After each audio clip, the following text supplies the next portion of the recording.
21 August grenade হামলা মামলার appeal ও death রেফারেন্সের রায়কাল দণ্ড বহাল থাকবে কিনা সিদ্ধান্ত জানাবেন হাইকোর্ট। চট্টগ্রামে আইনজীবী হত্যা 31 জনের বিরুদ্ধে মামলা, গ্রেপ্তার 39 জনের 9 জনই সরাসরি অংশ নেয় হত্যাকাণ্ডে, জানালো পুলিশ। বাংলাদেশ কারোর জন্য হুমকি নয়, কেউ হুমকি হোক এমনটাও চায় না, জানালেন পররাষ্ট্র উপদেষ্টা। ভারতীয় মিডিয়ার প্রপাগান্ডার নিন্দা। সংস্কার নিয়ে কাউকে ভাবতে হবে না, সব করবে জাতীয় সরকার, বললেন খসরু। জাতীয় ঐক্য ধরে রাখার আহ্বান ডক্টর কামালের। অন্তর্বর্তী সরকারকে ব্যর্থ করতে সর্বোচ্চ চেষ্টা করছে পতিত স্বৈরাচার, অভিযোগ সার্জিসের। ময়মনসিংহে জুলাই ফাউন্ডেশনের সহায়তা। 15 বছরের অনিয়ম দুর্নীতি 3-4 মাসে সারানো সম্ভব নয়, বললেন অর্থ উপদেষ্টা। কর্মপরিবেশ স্থিতিশীল রাখার আহ্বান। And she gets it. As players shake hands, the match has been played in very good spirit and both the teams have shown great sportsmanship. মিরপুরে আবারও হাসলো বাংলাদেশের মেয়েরা, এক ম্যাচ হাতে রেখে রেকর্ড গড়া সিরিজ জয়ে, ব্যাটে বলে দাপট।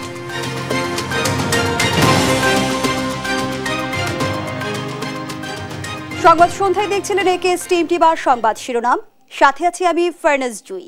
বহুল আলোচিত 21 আগস্ট গ্রেনেড হামলা মামলার ডেথ রেফারেন্স ও আসামিদের আপিলের রায় রোববার।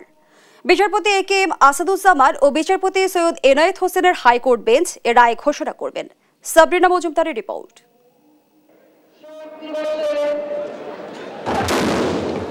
2004 সালের 21 আগস্ট বঙ্গবন্ধু এভিনিউয়ে তৎকালীন বিরোধী দলীয় নেত্রী শেখ হাসিনাকে হত্যা চেষ্টার জন্য নৃশংস গ্রেনেড হামলা করা হয়। সেখানে শেখ হাসিনা প্রাণে বেঁচে গেলেও সাবেক রাষ্ট্রপতি জিল্লুর রহমানের স্ত্রী আইভি রহমান সহ 24 জন নিহত হন। আহত হন দলের 3 শতাধিক নেতাকর্মী। 2018 সালের 10 অক্টোবর বিচারিক আদালত সাবেক স্বরাষ্ট্র প্রতিমন্ত্রী লুৎফুজ্জামান বাবর ও বিএনপি নেতা আব্দুস সালাম পিন্টু সহ 19 জনের মৃত্যুদণ্ড দেন। একই সঙ্গে বিএনপি ভারপ্রাপ্ত চেয়ারম্যান তারেক রহমান সহ 19 জনের যাবজ্জীবন কারাদণ্ড এবং 11 জনকে বিভিন্ন মামলায় অর্থদণ্ড ও কারাদণ্ডের আদেশ দেন আদালত।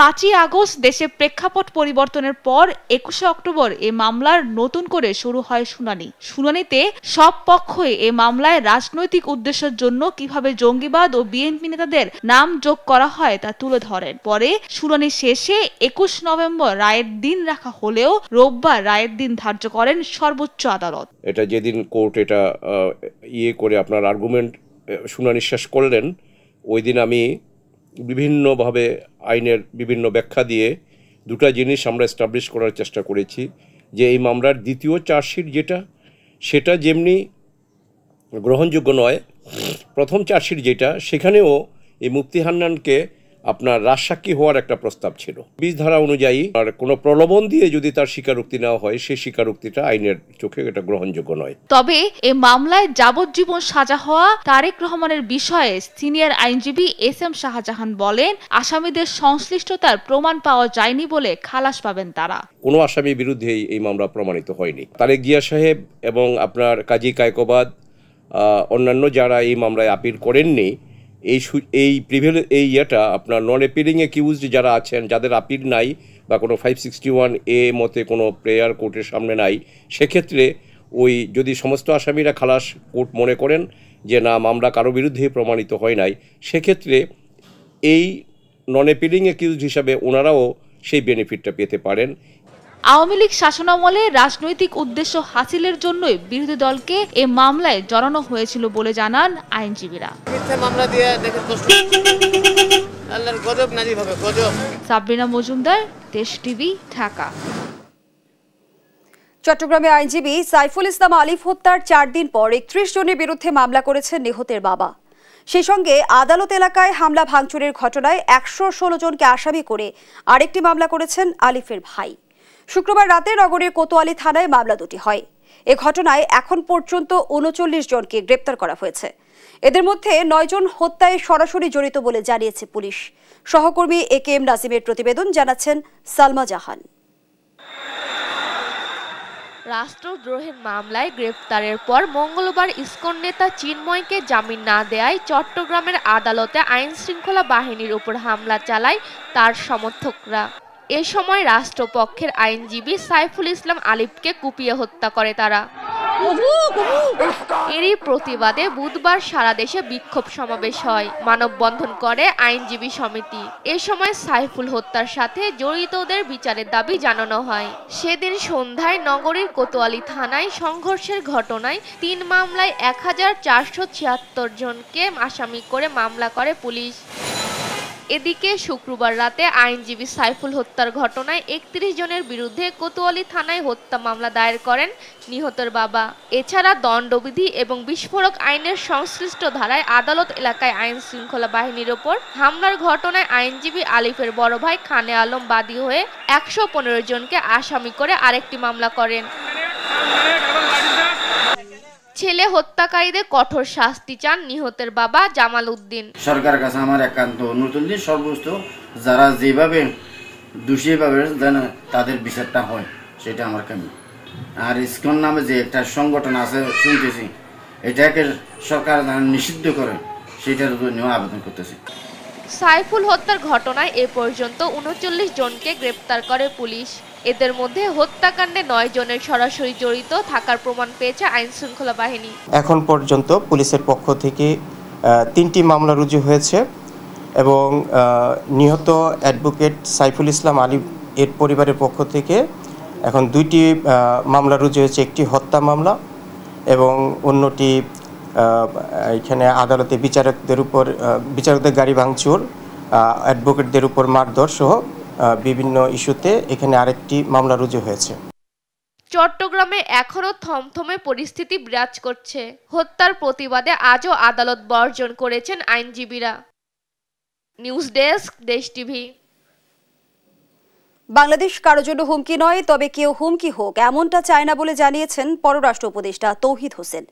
বাংলাদেশ ভারত সম্পর্ক নষ্ট করতে দেশটির গণমাধ্যমে প্রোপাগান্ডায় লিপ্ত বলেও অভিযোগ করেন তিনি। আর বিএনপির vice chairman SM Asaduzzaman Ripon বলেছেন, বাংলাদেশ নিয়ে ভারত মিথ্যাচার করছে। জাতীয় ঐক্য ধরে রেখে নিজেদের শক্তি বাড়ানোর পরামর্শ দেন তিনি। বিস্তারিত প্রতিবেদনে। বাংলাদেশ মোহাম্মদ ইউনূস চালাতে পারছেন না, বাংলাদেশকে পুরো বেচে দেবে আমেরিকার হাতে। প্রতিনিয়ত ভারতীয় মিডিয়ার প্রোপাগান্ডার শিকার হচ্ছে বাংলাদেশ। এই অপপ্রচারে শোনায় সোহাগা হয়েছে রাষ্ট্রদ্রোহের অভিযোগে ইসকনের চিন্ময় কৃষ্ণ দাসের গ্রেপ্তার। উদ্দেশ্য প্রণোদিতভাবে সাম্প্রদায়িক দাঙ্গা উস্কে দিয়ে ভারত বাংলাদেশ সম্পর্ক নষ্টের চেষ্টা চালাচ্ছে দেশটির কয়েকটি গণমাধ্যম। সম্মিলিত সনাতন জাগরণ মঞ্চের মুখপাত্র প্রধান শনিবার দুপুরে নর্থ সাউথ বিশ্ববিদ্যালয়ে বাংলাদেশ ভারত সম্পর্ক প্রত্যাশা, প্রতিবন্ধকতা এবং ভবিষ্যৎ শীর্ষক সেমিনারে ভারতীয় গণমাধ্যমের ভূমিকার নিন্দা জানান পররাষ্ট্র উপদেষ্টা তৌহিদ হোসেন। বলেন, দুদেশের স্বাভাবিক সম্পর্কে প্রতিবন্ধকতা সৃষ্টি করছে তারা। ভারতীয় মিডিয়া যে ভূমিকা নিয়েছে, এটা কোনো অবস্থাতেই দুটো দেশের মধ্যে স্বাভাবিক সম্পর্ক প্রতিষ্ঠার জন্য সহায়ক না, প্রতিবন্ধক। এটা একটা তারা কেন করছে তারা ভালো বলতে পারবেন। এখানে আমার মনে হয় আমাদের মিডিয়ার একটা ভূমিকা নেওয়া প্রয়োজন আছে। জাতীয় ঐক্যের গুরুত্ব তুলে ধরে তিনি জানান, বাংলাদেশ কারোর জন্য হুমকি নয়, কেউ হুমকি হোক তেমনটাও চায় না। জাতীয় স্বার্থ যেখানে আছে সেখানে জাতীয় ঐক্যমত থাকতে হবে, প্রভাব বিস্তারের চেষ্টা থাকবেই। এটা কিন্তু আন্তর্জাতিক সম্পর্কের ক্ষেত্রে অলমোস্ট নিয়ম। যারা শক্তিমান তারা প্রভাব বিস্তার করার চেষ্টা করবে। আপনার ঘর গোছাতে হবে যাতে আপনার উপর আন্ডিও কোনো প্রভাব বিস্তার করতে না পারে। আমরা কারোর জন্য থ্রেট না, আমরা কাউকে আমাদের জন্য থ্রেট হতে দিতে পারি না। এখানেই আমাদের জাতীয় ঐক্যের প্রশ্ন। আরেক আলোচক বিএনপির vice chairman SM Asaduzzaman Ripon বলেন, বিএনপি জাতীয় স্বার্থ রক্ষা করেই ভারত সহ অন্যান্য দেশের সঙ্গে সম্পর্ক রাখবে। দেশের স্বার্থ বিকিয়ে আমাদের দল ভবিষ্যতে কখনোই কোন শক্তির সাথে আপোষ করবে না। দ্য সেম টাইম শুধু ভারত না, চায়না থেকে শুধু সকল রাষ্ট্রকে আমরা বলতে চাই, যে মেসেজটা আমরা দিতে চাই, তাদের কারোর জন্য আমরা সিকিউরিটি থ্রেট হব না, তাদের সিকিউরিটির জন্য আমরা আদৌ থ্রেট হব না। But at the same time যদি কেউ আমাদের জন্য সিকিউরিটি থ্রেটের চিন্তা ভাবনা করে, তাহলে আমরা তাদেরকে সেটা ডেটার করব, তাদেরকে আমরা মোকাবেলা করব, তাদেরকে আমরা বাধা দেব এবং সেই তার সক্ষমতা আমরা অর্জন করব ইনশাআল্লাহ। আর জাতীয় ঐক্য ধরে রেখে অভ্যন্তরীণ ও আন্তর্জাতিক পর্যায়ে সক্ষমতা বাড়ানোর পরামর্শ দেন বক্তারা, যাতে অযাচিতভাবে কেউ বাংলাদেশের উপর প্রভাব বিস্তার না করতে পারে। জান্নাতুল মোহনা, দেশ টিভি, ঢাকা। সংস্কার নিয়ে কাউকে ভাবতে হবে না, নির্বাচনের পর গঠিত জাতীয় সরকারি ব্যবস্থা নেবে, এমনটাই বললেন বিএনপির স্থায়ী কমিটির সদস্য আমির খসরু মাহমুদ চৌধুরী। আর সংখ্যালঘুদের প্রতি ভারতের দরদ রাজনৈতিক বলে জানান সিপিবির সাবেক সভাপতি মুজাহিদুল ইসলাম সেলিম। আর যে কোনো মূল্যে জাতীয় ঐক্য ধরে রাখার আহ্বান জানান গণফোরামের এমিরেটাস সভাপতি ডক্টর কামাল হোসেন। সাইফুল রিপনের প্রতিবেদন। শনিবার রাজধানীর ইঞ্জিনিয়ার্স ইনস্টিটিউশনে জাতীয় পতাকা উত্তোলন ও পায়রা ওড়ানোর মধ্য দিয়ে উদ্বোধন হয় গণফোরামের ৭ম জাতীয় সম্মেলন। সভাপতির বক্তব্যে জাতীয় ঐক্য অটুট রাখতে সবার প্রতি আহ্বান জানান গণফোরামের এমিরেটাস সভাপতি ডক্টর কামাল হোসেন। ঐক্যকে আরো সুসংগত করার জন্য কাজ করে যাবেন এবং সেই ঐক্যর মধ্যে দিয়ে আমাদের যা কিছু অর্জন আমরা করতে পারবো। ছাত্র জনতার অভ্যুত্থানকে নস্যাৎ করতে ভারতের মদদে নানা ইস্যুতে বাংলাদেশে অস্থিতিশীলতা তৈরির অপচেষ্টার কঠোর সমালোচনা করেন সম্মেলনে অংশ নেয়া রাজনৈতিক নেতারা। খুবই দুর্ভাগ্য, ভারতের শাসকরা এখানকার হিন্দু সম্প্রদায় সহ ধর্মীয় জাতিগত সংখ্যালঘুদেরকে বাংলাদেশি তারা হোক, বাংলাদেশকে তারা ধারণ করুক, সম্ভবত এটা তারা চান না। প্রতিনিয়ত তারা উস্কানি তারা তৈরি করবার তারা চেষ্টা করছেন। সেই বিজেপি গোষ্ঠী তারা বাংলাদেশের এমবাসির সামনে ভাঙচুর করছে, আমাদের পতাকাকে পুড়াচ্ছে। তাহলে বোঝা যায় যে চিন্ময়ের সাথে ওদের একটা লিঙ্ক আছে।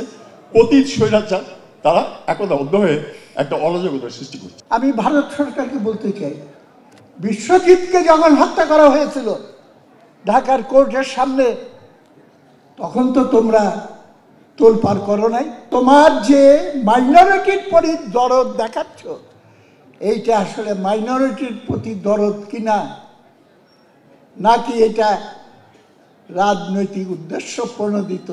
বিএনপির স্থায়ী কমিটির সদস্য আমির খসরু মাহমুদ চৌধুরী বলেন, ধর্মের নামে যেসব ঘটনা ঘটছে তা গভীরভাবে পর্যবেক্ষণ করতে হবে। এতগুলো ঘটনা ঘটছে, একজন আইনজীবী মারা গেছে, অনেকে মনে করেছিল এটা বড় প্রতিক্রিয়া হবে। বাংলাদেশের মানুষ কিন্তু সেই প্রতিক্রিয়া দেখায় নাই, তাদের সহ্য গুণ অনেক বেশি। এই যে পশ্চিমবঙ্গে কলকাতায় বাংলাদেশ এমবাসি ভাঙচুর করা হয়েছে, বাংলাদেশে কোনো প্রতিক্রিয়া হয়নি। এটা হচ্ছে সুখবর, এটা হচ্ছে বাংলাদেশের শক্তি, এটা হচ্ছে বাংলাদেশের স্ট্রেংথ, যে অন্যরা যা করছে বাংলাদেশে সেটা করছে না। কথা বলেন সংস্কার ও নির্বাচন ইস্যুতেও। আগামী দিনে নির্বাচনের পরে যেই সরকার হবে সেটা হবে জাতীয় সরকার, সেটা হবে জাতীয় সরকার, এবং সেই জাতীয় সরকার এই ৩১ দফা সেই জাতীয় সরকার বাস্তবায়ন করবে ইনশাআল্লাহ। সুতরাং সংস্কার নিয়ে কারো চিন্তা করার কোনো কারণ নেই। শান্তিপূর্ণ গণতান্ত্রিক প্রক্রিয়ায় দেশের মালিকানা জনগণের হাতে ফিরিয়ে দেয়াই মূল লক্ষ্য দাবি করে আমির খসরু মাহমুদ চৌধুরী বলেন, বিগত দিনে জবাবদিহিতা ছিল না বলেই ফ্যাসিস্ট স্বৈরাচার তৈরি হয়েছে, যেই কারণে ফ্যাসিস্ট সৃষ্টি হয়েছে। সাইফুল রিপন, দেশ টিভি, ঢাকা। দেশের আকাশে কালো শকুন ঘুরছে মন্তব্য করে সবাইকে সজাগ থাকার আহ্বান জানিয়েছেন জামায়াতে ইসলামীর আমির ডাক্তার শফিকুর রহমান। শুক্রবার সাতক্ষীরায় সংগঠনের কর্মী সম্মেলনে একথা বলেন তিনি।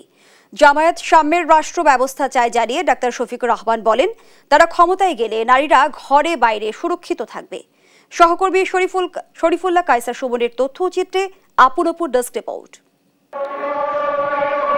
শনিবার সকাল থেকেই জামায়াত ইসলামীর কর্মী সমর্থকে কানায় কানায় পূর্ণ হয়ে ওঠে সাতক্ষীরা সরকারি উচ্চ বিদ্যালয় মাঠ। জেলার বিভিন্ন প্রান্ত থেকে জমায়েত হন কর্মী সম্মেলনে। বিকেলে সম্মেলনে প্রধান অতিথির বক্তব্য রাখেন দলের আমির ডাক্তার শফিকুর রহমান। বলেন, দেশের আকাশে কালো শকুন ঘুরছে, তাই সতর্ক থাকতে হবে। আওয়ামী লীগ দেশের মানুষের অধিকার দেয়নি বলেও মন্তব্য করেন তিনি। সাতক্ষীরার উপর তারা জুলুম করেছে, সাতক্ষীরার জনগণের অধিকার দেয়নি। মানুষ খুন করেছে, গুম করেছে, পঙ্গু বানিয়েছে, ইজ্জতের উপর হাত দিয়েছে, সম্পদ লুণ্ঠন করেছে এবং মানুষকে কার্যত তারা তাদের দাসে পরিণত করেছে।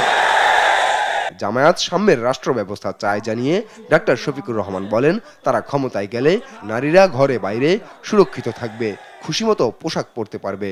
ঘরে সুরক্ষিত থাকবেন, কর্মস্থলেও সুরক্ষা পাবেন, রাস্তাঘাটেও সুরক্ষা হবে। তাদের দিকে কোন খারাপ লোক চোখ তুলে তাকানোর কসরত পাবে না। তারা ইজ্জতের সাথে, মর্যাদার সাথে, তাদের দক্ষতা দিয়ে দেশের উন্নয়নে তারাও ভূমিকা রাখে। ডাক্তার শফিকুর রহমান আরো বলেন, বাংলাদেশ সাম্প্রদায়িক সম্প্রীতির চমৎকার বাগান। এই বাগানে মাঝে মধ্যেই হুতুম পেঁচা ঢুকে পড়ে বলে সতর্ক করেন তিনি। নিউজ ডেস্ক, দেশ টিভি। ধর্মকে ব্যবহার করে যে সংগঠনই সাম্প্রদায়িক সম্প্রীতি নষ্ট করতে চাইবে তাদেরকে নিষিদ্ধের দাবি জানিয়েছেন জুলাই শহীদ স্মৃতি ফাউন্ডেশনের সাধারণ সম্পাদক সার্জিস আলম। শনিবার দুপুরে ময়মনসিংহে বৈষম্য বিরোধী আন্দোলনে শহীদদের পরিবারকে আর্থিক সহায়তা প্রদান অনুষ্ঠান শেষে সাংবাদিকদের তিনি একথা জানান। সার্জিস আরও বলেন, অভ্যুত্থানের অর্জন ব্যর্থ করার পায়তারা চলছে। সহকর্মী ইলিয়াস আহমেদের রিপোর্ট, জানাচ্ছেন আপন অপু। রাষ্ট্রদ্রোহের মামলায় গ্রেপ্তারের পর মঙ্গলবার ইসকন নেতা চিন্ময়কে জামিন না দেয়ায় চট্টগ্রামের আদালতে আইন শৃঙ্খলা বাহিনীর উপর হামলা চালায় তার সমর্থকরা। এ সময় রাষ্ট্রপক্ষের আইনজীবী সাইফুল ইসলাম আলিফকে কুপিয়ে হত্যা করে তারা। এরই প্রতিবাদে বুধবার সারা দেশে বিক্ষোভ সমাবেশ হয়। মানববন্ধন। ধর্মকে ব্যবহার করে যে সংগঠনই সাম্প্রদায়িক সম্প্রীতি নষ্ট করতে চাইবে তাদেরকে নিষিদ্ধের দাবি জানিয়েছেন জুলাই শহীদ স্মৃতি ফাউন্ডেশনের সাধারণ সম্পাদক সার্জিস আলম। শনিবার দুপুরে ময়মনসিংহে বৈষম্য বিরোধী আন্দোলনে শহীদদের পরিবারকে আর্থিক সহায়তা প্রদান অনুষ্ঠান শেষে সাংবাদিকদের তিনি একথা জানান। সার্জিস আরও বলেন, অভ্যুত্থানের অর্জন ব্যর্থ করার পায়তারা চলছে। সহকর্মী ইলিয়াস আহমেদের রিপোর্ট, জানাচ্ছেন আপন অপু। শনিবার সকালে ময়মনসিংহের তারেক স্মৃতি অডিটোরিয়ামে মিলিত হন জুলাই আন্দোলনে শহীদদের পরিবারের সদস্যরা। তাদের হাতে তুলে দেয়া হয় অনুদানের চেক। এ সময় শহীদদের স্মৃতিচারণ করতে গিয়ে আবেগ আপ্লুত হয়ে পড়েন পরিবারের সদস্যরা। মারা গেছে রাত 9:30টার দিকে। একটা কথাও শুনতে পারি না। আমার বাচ্চাটা অনেক সুন্দর আছে, অনেক। আমার আর কেউ নাই, আর কেউ নাই। অনুষ্ঠানে বক্তব্য রাখেন জুলাই শহীদ স্মৃতি ফাউন্ডেশনের সাধারণ সম্পাদক সার্জিস আলম। বলেন, জুলাই আন্দোলনের স্পিরিট ধারণে ব্যর্থ হলে অস্তিত্ব টিকিয়ে রাখা যাবে না। ফ্যাসিবাদীরা ফিরে এলে জুলাই আগস্টের চেয়েও ভয়াবহ পরিস্থিতি তৈরি করবে বলেও হুঁশিয়ার করেন তিনি। খুনি হাসিনা এবং তার দোসররা সব দিক দিয়ে চেষ্টা করছে আমরা যেন সফল না হই, এবং কোনোভাবে যদি আমরা ব্যর্থ হই, আমরা যারা এখানে রয়েছি কারোরই অস্তিত্ব খুনি হাসিনা রাখবে না। ওই 5ই আগস্টের আগে যেমন এমন অনেক শহীদ পরিবার রয়েছে ঠিকমতো দাফন করতে দেওয়া হয় নাই, বাড়িতে থাকতে দেওয়া হয় নাই, থানায় হয়রানি করা হয়েছে। আবার যদি খুনি হাসিনা দোসররা আসে একই কাজ করা হবে। পরে সাংবাদিকদের বিভিন্ন প্রশ্নের জবাব দেন সার্জিস। উঠে আসে ইসকন প্রসঙ্গ। ধর্মকে ব্যবহার করে সম্প্রীতি বিনষ্টকারীদের নিষিদ্ধের দাবি জানান তিনি। কেউ যদি ধর্মকে ব্যবহার করে, সে যেই ধর্মের হোক না কেন, ধর্মকে ব্যবহার করে যদি যে কোনো ধরনের উগ্র সাম্প্রদায়িক কার্যকলাপে লিপ্ত হয়, সেটা ইসকনের মতো কোনো উগ্রবাদী সংগঠন হোক বা অন্য যে কোনো সংগঠন হোক, যে কোনো ধর্মের হোক, তাদের বিরুদ্ধে আমাদের অবস্থান সবসময় সোচ্চার থাকবে। এবং আমরা চাই এরকম উগ্রবাদী যে সংগঠনগুলো রয়েছে যারা ধর্মকে ব্যবহার করে মানুষের ভিতরে এরকম সাম্প্রদায়িক সংঘাত ঘটাতে চায় এবং দেশে একটি অস্থিতিশীল পরিবেশ তৈরি করতে চায়, সে সকল উগ্রবাদী সংগঠনকে যেন নিষিদ্ধ করা হয়। এদিন 55 জন শহীদের পরিবারকে 5 লাখ টাকা করে অনুদানের চেক দেয়া হয়। এ সময় আর্থিক সহযোগিতার পাশাপাশি শহীদদের পরিবারের সদস্যদের কর্মসংস্থানের ব্যবস্থা করার কথাও জানান ময়মনসিংহের অতিরিক্ত বিভাগীয় কমিশনার। নিউজ ডেস্ক, দেশ টিভি। দেখছেন সংবাদ সন্ধ্যা। গেল 15 বছরের নজিরবিহীন দুর্নীতির ক্ষতি 2-4 মাসে সারানো সম্ভব নয় বলে মন্তব্য করেছেন অর্থ উপদেষ্টা সালেউদ্দিন আহমদ। ব্যবসায়ীদের অভিযোগ, আইন শৃঙ্খলা রক্ষায় সরকারের ব্যর্থতায় ক্ষতির মুখে পড়ছেন তারা। যদিও বাণিজ্য উপদেষ্টার দাবি, কারখানার পরিবেশ স্থিতিশীল রাখা সরকারের একার পক্ষে সম্ভব নয়, এগিয়ে আসতে হবে ব্যবসায়ীদেরও। কায়েস রাহাতের রিপোর্ট। বিগত সরকারের অনিয়ম দুর্নীতিতে ধুঁকছে দেশের অর্থনীতি। স্বৈর সরকারের পতনের পর এখনও কারখানার আইন শৃঙ্খলা পরিস্থিতি স্বাভাবিক হয়নি বলে অভিযোগ করেন ডিসিসিআই আয়োজিত বাণিজ্য সম্মেলনে আসা ব্যবসায়ীরা। বিগত স্বৈরাচার আমলে দুর্নীতিবাজ অপরাধীদের দৃষ্টান্তমূলক শাস্তির দাবি ব্যবসায়ীদের। ইন্টারেস্ট কস্টের জন্য কিন্তু খুব বিড়ম্বনার মধ্যে আছি, খুব কষ্টের মধ্যে আছি। আমাদের ব্যবসাগুলো কিন্তু লালবাতি জ্বলে যাবে। উনি বলছেন 3 মাসে কিছু করেন না, মানে 3 মাসে ওনাদের দৃষ্টান্তমূলক সাজা দেওয়া উচিত ছিল। এ ব্যাপারে অর্থ উপদেষ্টা বলেন, গত 15 বছরের অনিয়ম দুর্নীতির ক্ষত 2-4 মাসে স্বাভাবিক করা সম্ভব নয়। একই সঙ্গে এলডিসি গ্র্যাজুয়েশন হলেও গার্মেন্টস শিল্পে নেতিবাচক প্রভাব পড়বে না বলেও ব্যবসায়ীদের আশ্বস্ত করেন তিনি। কিন্তু আমি বলবো এখন মোটামুটি কিন্তু স্টেবিলিটি আসছে মানে ফরেন রিজার্ভটা যেটা ক্ষয় হয়ে যাচ্ছিল, ক্ষয় রোধ করা হয়েছে। ইমিডিয়েট সংস্কার করতেই হবে।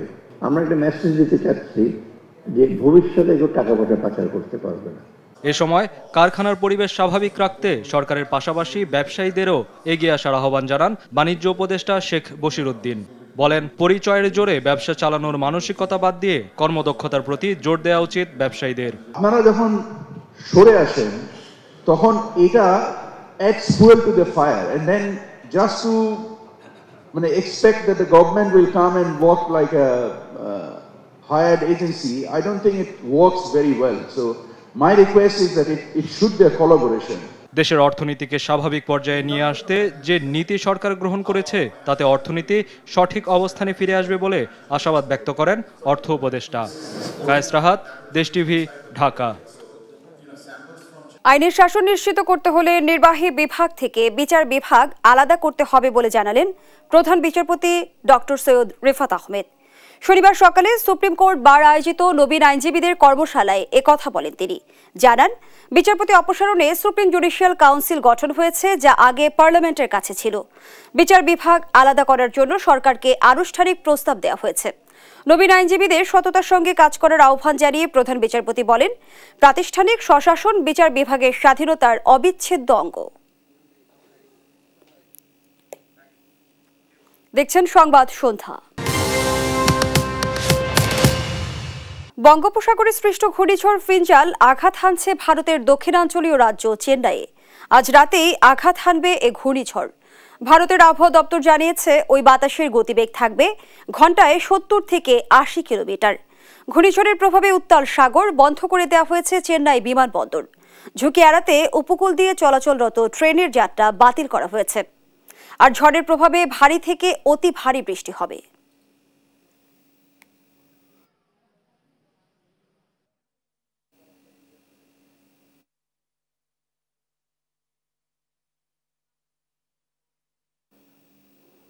সিরিয়ায় নতুন করে দেখা দিয়েছে উত্তেজনা। দ্বিতীয় বৃহত্তম শহর আলেপ্পোর বেশিরভাগ জায়গায় দখল করে নিয়েছে সশস্ত্র বিদ্রোহী গোষ্ঠীগুলো। শনিবারে তথ্য জানিয়েছে Syrian Observatory for Human Rights. এ পরিস্থিতিতে বিদ্রোহীদের ঠেকাতে বাশার আল আসাদ সরকারকে অতিরিক্ত সামরিক সহায়তার প্রতিশ্রুতি দিয়েছে রাশিয়া। আরও জানাচ্ছেন আফরিন মৌ। সিরিয়ার আলেপ্পো ঢুকছে একের পর এক ভারী ট্যাঙ্ক। হঠাৎই দেশটির এর দ্বিতীয় বৃহত্তম শহরটিতে বিদ্রোহীদের এমন সশস্ত্র তৎপরতায় ছড়িয়েছে উত্তেজনা। সরকারের দাবি, আলেপ্পোয় অস্থিরতা সৃষ্টি করতে নতুন করে গভীর ষড়যন্ত্রে নেমেছে ইসলামীপন্থী জঙ্গি গোষ্ঠী হায়াত তাহরির আল শাম HTS ও মিত্ররা। গৃহযুদ্ধ সামলাতে বিপর্যস্ত প্রেসিডেন্ট বাশার আল আসাদকে ক্ষমতাচ্যুত করাই তাদের লক্ষ্য বলে এখন পর্যন্ত শোনা যাচ্ছে। অপারেশনটি 3 দিন আগে শুরু হয়েছিল। সৃষ্টিকর্তাকে ধন্যবাদ, আমরা সমগ্র পশ্চিমাঞ্চলীয় আলেপ্পো মুক্ত করেছি। মুক্ত এলাকায় আমাদের ভাইদের বলছি, যতক্ষণ মুজাহিদিনরা এখানে থাকবে ততক্ষণ তোমরা নিরাপদ।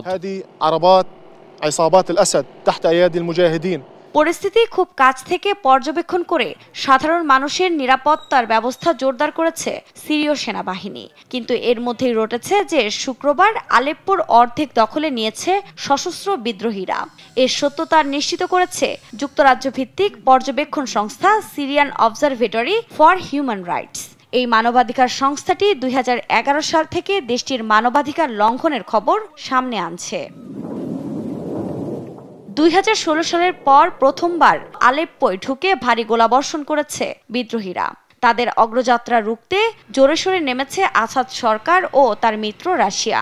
দামেস্কে অতিরিক্ত সামরিক সহায়তার প্রতিশ্রুতি দিয়েছে পুতিন প্রশাসন। গত বুধবার থেকে চলা লড়াইয়ে বেসামরিক নাগরিক ছাড়াও প্রাণ হারিয়েছেন দুপক্ষের কয়েকশো যোদ্ধা। দুর্ঘটনা এড়াতে আলেপ্পোতে সব ধরনের বিমান চলাচল স্থগিত করেছে দেশটির সরকার। পরিস্থিতি বিবেচনায় বন্ধ অনেক গুরুত্বপূর্ণ সড়ক। 2011 সালে আরব বসন্তের ছোঁয়া পড়ে সিরিয়াতেও। সে সময় সুন্নি বিদ্রোহীরা শিয়া সমর্থিত প্রেসিডেন্ট আসাদকে সরানোর চেষ্টা করে, কিন্তু আসাদ সরকার বিরোধীদের দমনে কঠোর হলে রূপ নেয় গৃহযুদ্ধে। এতে প্রাণ গেছে প্রায় 5 লাখ মানুষের। আফরিন মৌ, নিউজ ডেস্ক, দেশ টিভি। দেখছেন সংবাদ সন্ধ্যা।